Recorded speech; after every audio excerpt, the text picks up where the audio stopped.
he booked a hooker, but I'm the one who's about to show up. You know how people say they just had a feeling? That little voice in the back of your head that whispers when something's off? I ignored mine for months. My name doesn't matter. What matters is that I gave everything to someone who saw me as disposable. This isn't a love story. It's not even a revenge tale. It's a story of awakening, of shedding the mask of the perfect girlfriend and becoming the woman who takes back control. I met him on a random Thursday night. Rainy. I was out with friends. He wasn't even supposed to be there. Just a last-minute addition to a birthday dinner. He sat 2 chairs away from me, ordered whiskey neat, and had that smile, the kind that felt like it had secrets. I was drawn to it. We talked for hours. He made me laugh, listened like he cared. He asked about my dreams, and I actually told him. For the first time in a long time, I opened up. That night, when he walked me to my car and said, "I hope this isn't the last time we see each other," I believed him. It wasn't. 1 date turned into 3, then into weekend trips. We watched dumb movies, cooked dinner together, talked until 3 a.m. about everything and nothing. It felt like a rom-com montage, like I had finally stumbled into the kind of love people wrote songs about. But love stories end, don't they? Sometimes with a fight, sometimes with a slow fade, and sometimes with a receipt for a hooker. At first, it was little things. He used to text me, "Good morning," every day. Then it became every other day. Then silence. When I'd ask, he'd say he was just tired, busy with work, deadlines, family stuff. You know how it is. I did know how it was. I just didn't realize I wasn't part of his busy anymore. His phone started living face down. He'd leave the room to take calls. And that sixth sense I had, the one I tried so hard to silence, started screaming. One night, I casually asked, "Who's Vanessa?" I had seen the name flash on his phone. He laughed. "Just someone from work. She's annoying." But that laugh was different.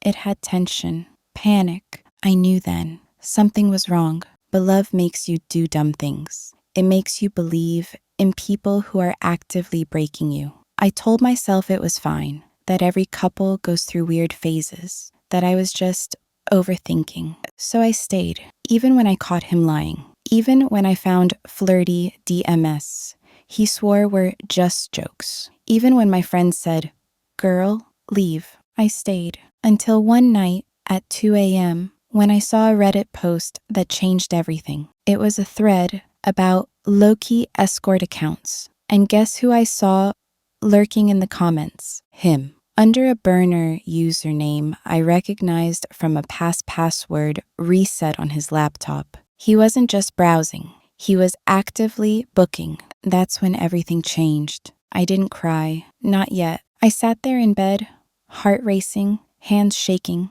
but I didn't cry. Not even when I clicked on post after post and saw the same username, commenting, liking, asking for prices, sending DMs. He wasn't new to this. So I did something that even I didn't expect. I created her, my alter ego, a new identity, a woman he'd never suspect, a hooker he'd want to book. It took 2 days. I built her from scratch. New Gmail, burner number, a seductive name. Borrowed pictures from an already viral post, ones impossible to trace. I crafted her language, her rates, her rules, her vibe, and then I dropped her profile into the same Reddit space where I saw him lurking. It took 12 hours for him to message. 12, he said, "You seem different, low-key, real. I like that." I wanted to scream. I wanted to throw my phone across the room, but instead, I replied. We talked for days. He told me about his needs, said he was in a complicated relationship, but it wasn't going anywhere, that he just needed to blow off steam. I kept asking questions, wanted to see how far he'd go, and he went far. He said he didn't want strings, just one night, just pleasure. The whole time, I sat there, behind a screen, listening to the man who said he loved me describe the exact things he wanted to do to a stranger.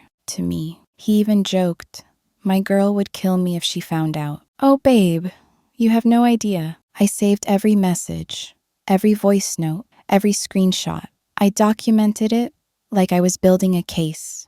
Because I was, not for the police, not for social media, but for myself. For the part of me that still questioned if I was crazy, if I was being dramatic, if maybe, just maybe, this was all a misunderstanding. It wasn't. He set the date, the time, the hotel. I confirmed. Tonight, 8 p.m. He's expecting her. He's getting me. He walked out, stunned, silent, and I exhaled, not because it was over, but because I had finally taken my power back. He tried to call, text, email, even sent flowers. I never responded. I moved out of our shared storage unit, blocked him, changed my number, and now I sleep better, I breathe deeper, I laugh louder. But him, he unraveled.